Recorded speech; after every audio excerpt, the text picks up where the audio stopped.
depuis en fait une quinzaine d'années environ, il y avait eu des coupures sauvages dans l'éducation postsecondaire.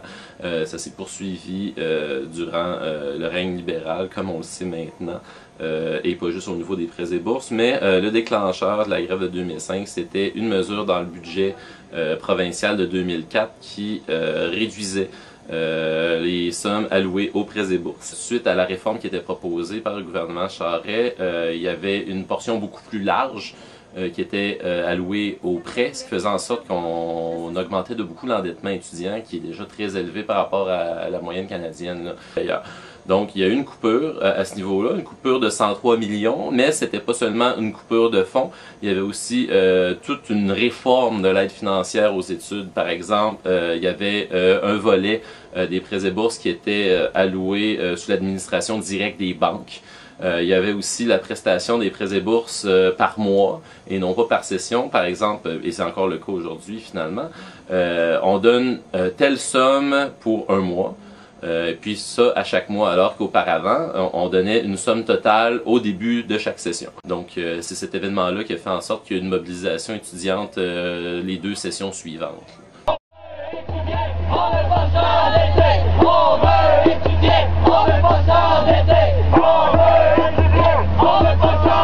Ben, dès le début de la session d'automne, on voit sur les campus toute une série de campagnes d'information sur les enjeux retenus à la fois par la FEC et la FEUC et par l'AC. Donc c'était en cours dès le départ. On a vu à l'automne culminer ces campagnes d'information-là par deux manifestations, soit le 10 novembre pour ce qui est de la FEC et de la FEUC, et d'autre part une manifestation de l'AC le 19 novembre. Et puis, la grève a commencé pour ce qui est des associations de l'AC le 24 février. Et puis, à ce moment-là, il y a eu une manifestation à Montréal, une manifestation de déclenchement de la grève qui a eu lieu. La plus grosse manifestation, évidemment, et la seule où la FEC-FEUC était directement impliquée, était celle du 16 mars. Ensuite, il y a eu une manifestation à Québec le 22 mars. Plusieurs milliers de personnes, encore une fois, etc.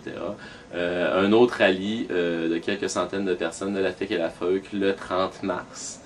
Ensuite de ça, il y a eu ce qu'on appelle l'entente à rabais, dans le fond, la proposition du ministre qui était appuyée par la FEC et la FEUC, qui était un retour partiel des 103 millions via le programme des bourses du millénaire fédéral. Et puis, finalement, le mouvement de grève s'est éteint, disons, quelques semaines plus tard. Il y a quand même eu une dernière manifestation le 14 avril pour, en même temps, célébrer le 2e anniversaire de l'élection de Jean Charest.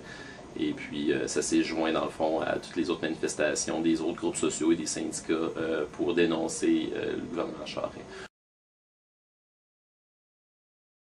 La proposition du gouvernement, c'était de revenir à 103 millions après 2 ans. Et c'était une entente sur 5 ans, c'est-à-dire pour 5 ans, il y avait une garantie du 103 millions. Après, on ne sait pas ce qu'il y en est. La première année, je crois, c'était une offre partielle, c'est-à-dire il y avait un retour partiel de ces sommes-là. Et puis les 4 autres années, c'était le 103 millions total. Cependant, c'était pas de l'argent du gouvernement qui avait été repris pour ça, c'était de l'argent du programme fédéral des bourses du millénaire. À ce moment-là, ce qui a été fait, c'est de prendre l'argent d'une enveloppe de bourse pour la mettre dans une autre. Et le gouvernement provincial n'a donc pas remis l'argent qu'il avait pris dans les prêts et bourses, mais a plutôt utilisé l'argent du fédéral pour y parvenir, ce qui a mis en péril en bonne partie le programme des bourses du millénaire et qui a donc coupé de beaucoup ses quantités pour rétablir plutôt le programme habituel et provincial de prêts et bourses.